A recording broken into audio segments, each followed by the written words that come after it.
আসসালামু আলাইকুম প্রিয় আপুরা ভাইয়েরা, সবাই কেমন আছেন? চলে এসেছি আপনাদের বিডি ব্লগার ঈশিতা আপু এবং ঈশিতা রহমান ব্লগ থেকে নতুন একটা রান্না নিয়ে। আজকে কই মাছ দিয়ে ঢেঁড়স দিয়ে রান্না করব, সাথেই থাকতে হবে। এবং আমার ভিডিওগুলো ভালো লেগে থাকলে অবশ্যই চ্যানেলটি সাবস্ক্রাইব করে রাখবেন, সাথেই থাকবেন। আর আজকের ভিডিওটা একটু ছোটোই করব, অনেক লং হয়ে যায়, আমি নিজেও বুঝতে পারছি।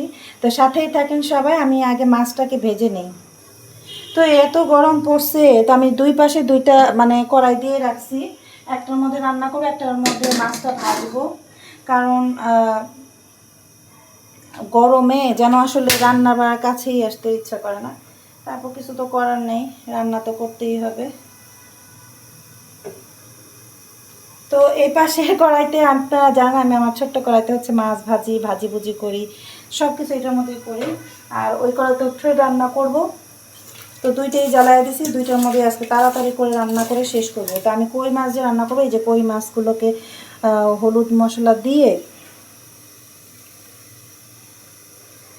রেডি করছি। এই দেখেন, মশলা টশলা দিয়ে একদম রেডি করছি, ধুয়ে পরিষ্কার করে মশলা টশলা দিয়ে রেডি করছি। এখন হচ্ছে জাস্ট ভেজে ফেলবো। আজকে খুবই তাড়াতাড়ি করব। তো সবাই কেমন আছেন এই গরমে? আপুরা ভাইয়েরা সবাই কমেন্ট করে জানাবেন। আসলে অত্যন্ত গরম পড়ছে ইদানে, ধারণার বাহিরে। তো মাছ দিয়ে দিলাম। তো এই চুলায় হচ্ছে একটু তেল দিয়ে পেঁয়াজ মাছ ভাজতে দিয়ে দিব। বললাম না আজকে খুব দ্রুত করবো, এখানে ততক্ষণে মাছটা ভাজা হোক। আর এখানে হচ্ছে আমি এই যে একটু তেল দিয়ে দিলাম, পেঁয়াজ মরিচ আস্তে আস্তে ভেজে নিই।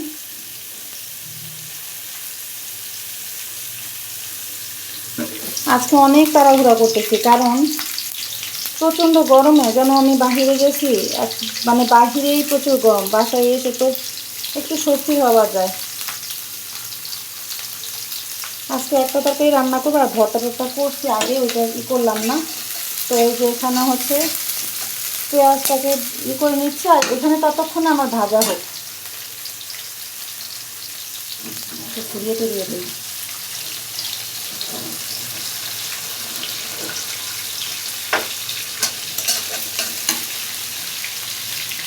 তো সবাই সাথেই থাকেন।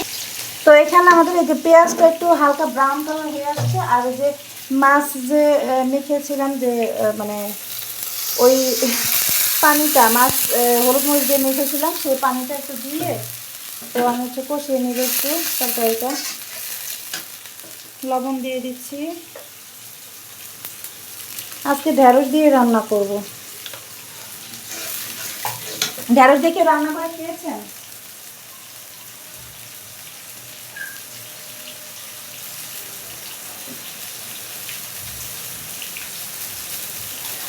ঢেঁড়স দিয়ে কেউ রান্না করে না খেয়ে থাকলে খেয়ে দেখবেন কেমন লাগে। আমি প্রায় খেয়েছি। আর এটা হচ্ছে আদা রসুন একটু দিয়ে দিচ্ছি। আর এখানে দেখেন মাছ ভাজা প্রায় হয়ে গেছে আমার। এইটাতে তো উল্টাইতে একদমই কষ্ট লাগে না। এই যে উল্টিয়ে দিচ্ছি মাছগুলো।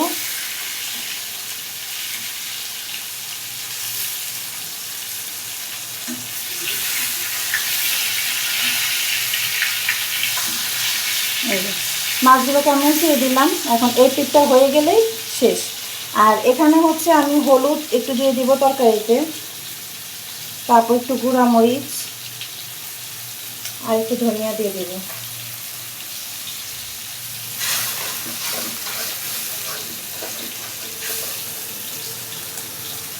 আর একটু সামান্য গুঁড়া মরিচ দিয়ে দিই, একবারে কালারটা যেন। এই যে এখন এটা একটু মশলাগুলো কষিয়ে আসলে আমি তরকারিটা দিয়ে দেবো।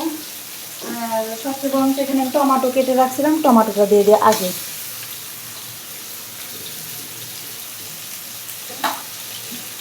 এবং আলু দিয়ে দিবে সাথে।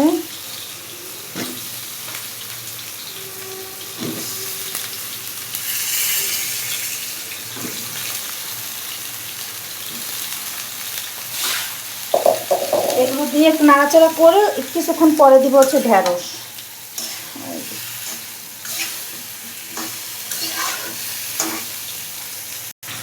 এই যে ঢেকে দিলাম, একটু কষানো হয়ে আসুক। হালকা একটু হয়ে আসলে তারপর আমরা ঢেঁড়স দিয়ে দেবো। এই যে দেখেন কষানোটা হয়ে গেছে, একটু আঠালো আঠালো টাইপের, খুবই সুন্দর। এখন হচ্ছে এই যে ধুয়ে কেটে রাখছিলাম ঢেঁড়স, সেই ঢেঁড়সটা দিয়ে দিলাম, দিয়ে এখন নাড়াচাড়া করে আবার একটু ঢেকে দেব।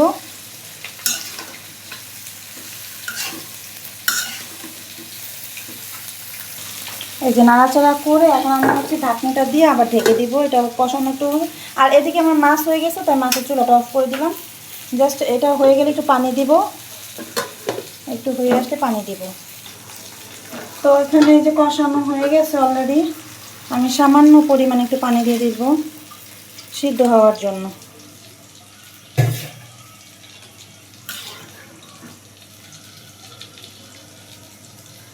আমি কড়াইটাকে বাঁকা করে রাখছিলাম যেন আপনারা দেখতে পান, এখন একটু সোজা করে এই যে ঢেকে দিচ্ছি হওয়ার জন্য, সিদ্ধ হওয়ার জন্য। তারপর মাছ দিয়ে দিব। এই যে তরকারি বলক হয়ে আসছে, এখন হচ্ছে আমি মাছগুলো দিয়ে দেব। অনেক সুন্দর লাগতেছে তরকারিটা, খেতেও মজা।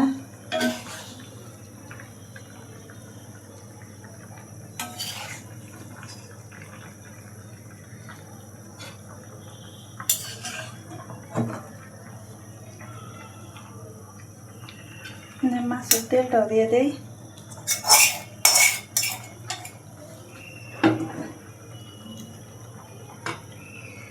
মাছের তেল দিয়ে এখন ঢেকে রাখবো। আর হচ্ছে আর একটু মানে মানে ঝোলটা কমে আসলে তারপর আমরা শেষ করে দেবো, রান্না শেষ।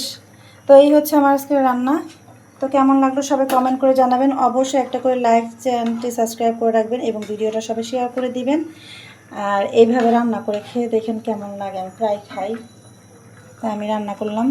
তো ভালো থাকেন সবাই, আসসালামু আলাইকুম।